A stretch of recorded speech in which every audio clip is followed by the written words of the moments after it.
채화님 안녕하세요. 반갑습니다. 제가 오늘 지나가다가 우연찮게 도사 같은 한 분을 만났습니다. 그분이 저에게 이런 말씀을 하셨어요. 관상이 참 좋군요. 이렇게 말씀을 하시더라고요. 그래서 귀가 솔깃해서 조금 더 그분과 얘기를 하게 되었습니다. 물론 복채를 조금 드리고 길거리에 그 관상을 보시는 또 손금을 보시는 그런 분들이 많이 계시잖아요. 그래서 우연찮게 들어가서 도사님처럼 보여서 돈을 지불하고 자신의 이 관상을 보게 되었다라고 이렇게 적어주셨어요.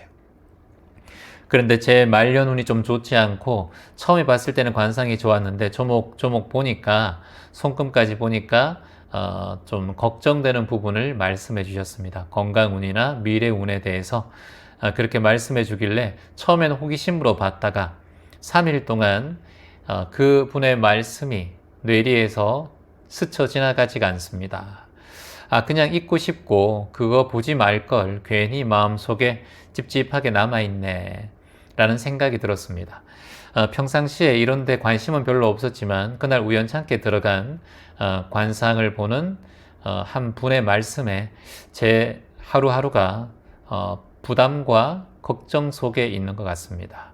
어떻게 이 마음을 떨쳐낼 수 있을까요? 이렇게 적어주셨습니다. 관상을 보든 점을 보든 대나무집을 가시든 여러분이 타로점을 보든 구슬하시든 그건 다 개인의 자유죠.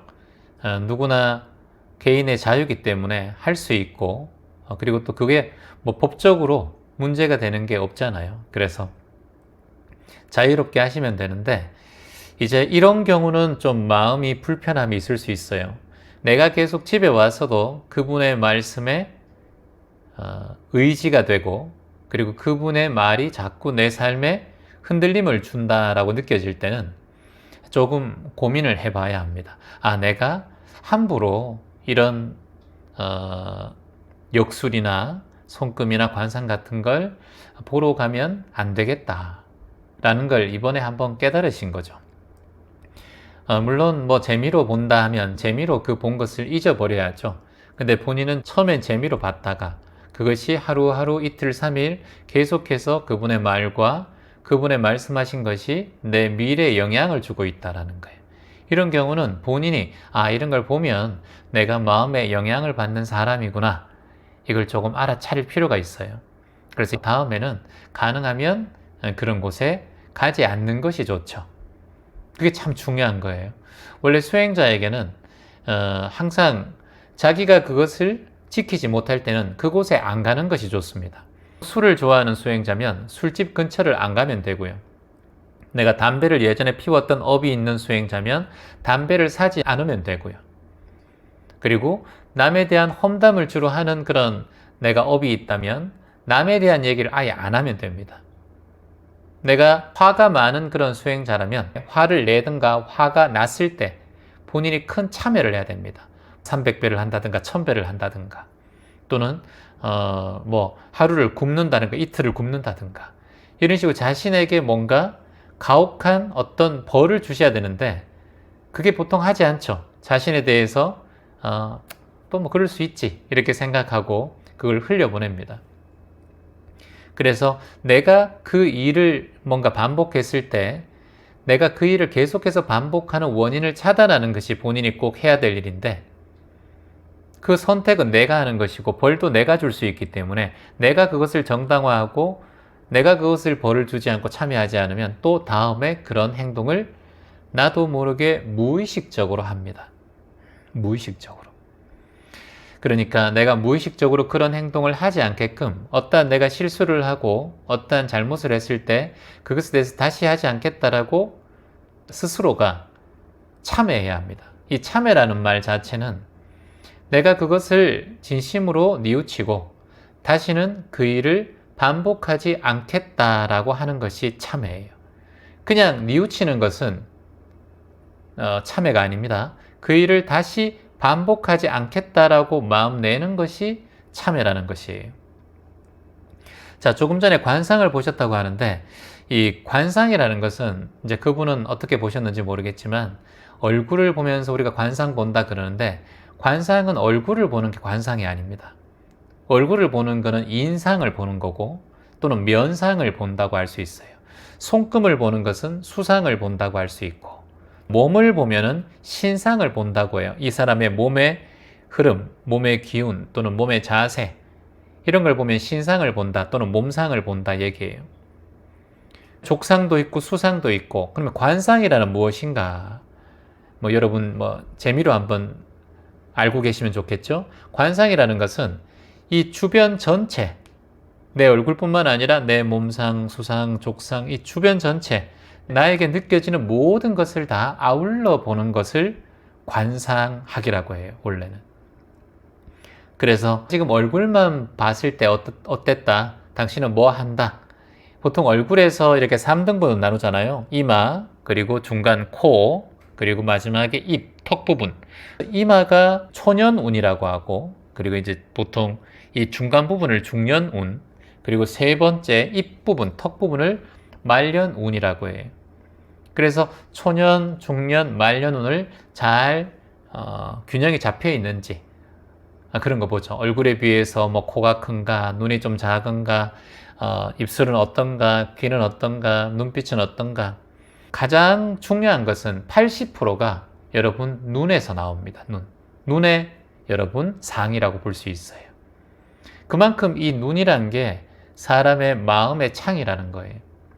눈이 맑고 깨끗하고 그리고 눈이 선명하고 그리고 여러분이 눈을 봤을 때 또렷한 사람들은 그 사람의 운이 좋다. 그리고 그 사람의 삶이 잘 흘러간다. 이렇게 얘기할 수 있어요. 우리가 제3의 눈을 뜬다 이런 얘기 하잖아요. 그게 무엇이냐면 지혜의 눈을 뜬다라는 거예요. 한마디로 우리의 마음의 눈, 지혜의 눈 또는 자각의 눈 이런 걸 제3의 눈이라고 하잖아요. 그만큼 눈이라는 것이 관상에서는 참 중요한 역할을 한다. 역술인을 찾아가셨다고 하니까 저는 그렇게 이제 좀 조언을 드리고 싶어요. 어떤 점을 보시든 어떤 굿을 하시든 여러분이 어떤 무속인을 찾아가시든 여러분의 과거를 맞출 수는 있어도 미래는 맞추기가 힘들다는 걸 여러분이 꼭 아셔야 됩니다. 왜냐? 미래의 주체는 바로 나기 때문에. 미래에 여러분들이 어떤 일을 할 것이고 어떻게 살 것이고 어떻게 내가 생활할 것인지는 본인이 결정할 수 있어요. 자, 무속인이 너는 언제 가서 3년 후에 어떤 사람을 만나고 또 어떤 것을 할 것이고 3년 후에 부동산이 오를 것이고 이런 얘기를 했다면 예를 들어서 여러분들께서 내가 마음을 잘못 먹고 내가 지금 이 순간 내 생을 마감하는 것도 내 운명이에요. 그걸 어떻게 역술인이 알고 무속인이 압니까? 삶이라는 것은 내 마음이 지어내는 형태로 보이고 내 마음이 지어내는 대로 변화하고 그리고 여러분이 행동하고 생각하기 때문에 그런 이제 점을 보고 역술을 보는 것은 사주를 보는 것은 다만 참고할 뿐이에요. 그래서 가능하면 내가 삶이 좀 행복하게 잘 살아가고 그리고 또 내 마음을 편안하게 하고 또는 내 인생에 좀 잘 살았다.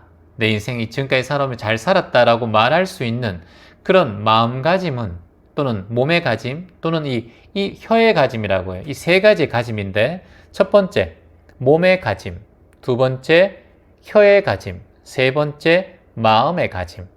대학생들 적어볼까요? 몸, 입, 마음이라고 할 수 있어요. 입은 혀를 말하는 거예요. 말하는 거.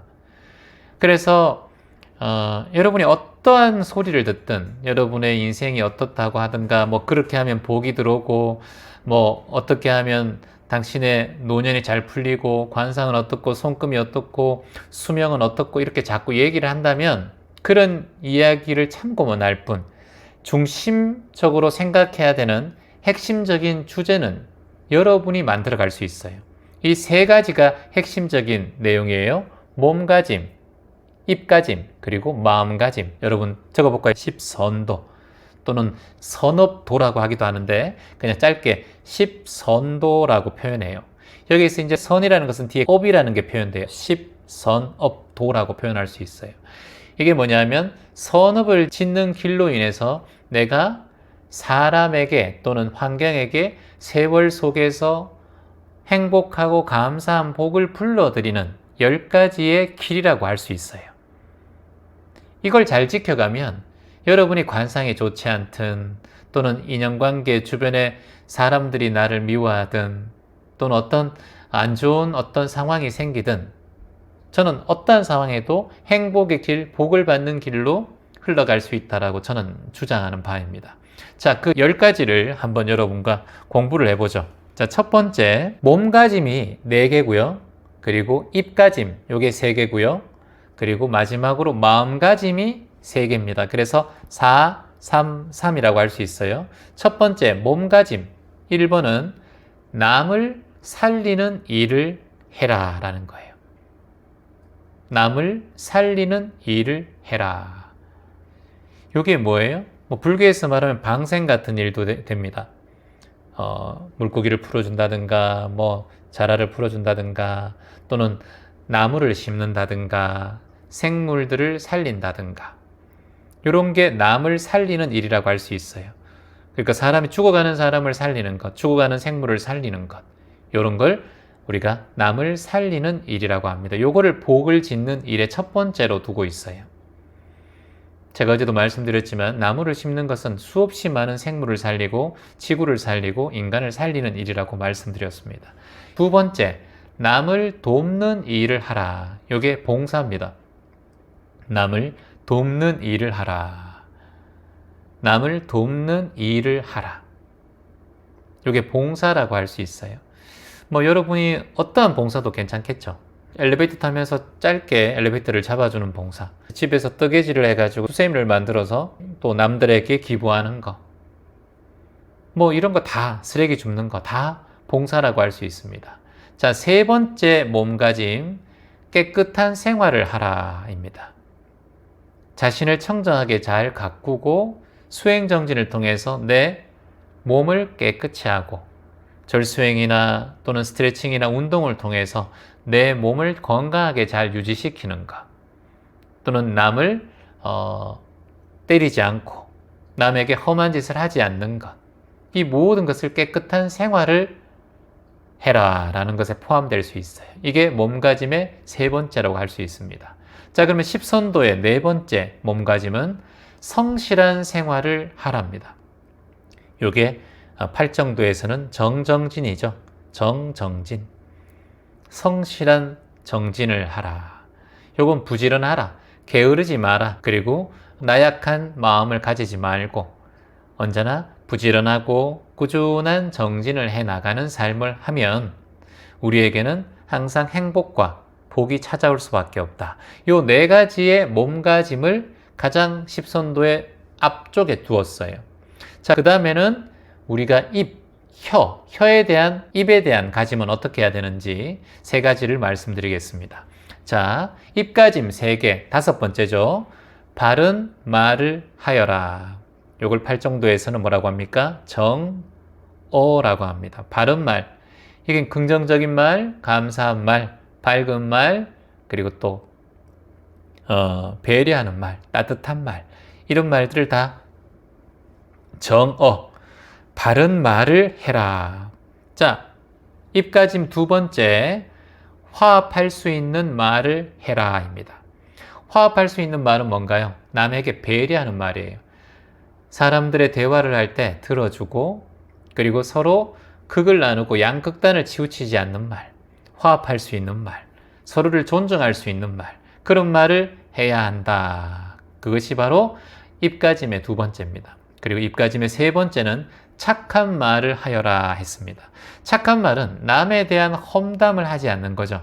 또는 남에 대한 폭력적인 말을 하지 않는 것, 또는 쓸데없는 말을 통해서 상대방에게 모욕감을 주든가 비방하지 않는 것, 허위 사실을 유포하지 않는 것, 이간질하지 않는 것, 이런 것을 다 착한 말이라고 표현할 수 있습니다. 자, 그리고 이제 마지막으로 마음가짐 3개를 말씀드리겠습니다. 마음가짐의 첫 번째는 베푸는 마음을 가져라. 이게 저희가 항상 주장하는 나봉수, 나눔이에요. 나눔.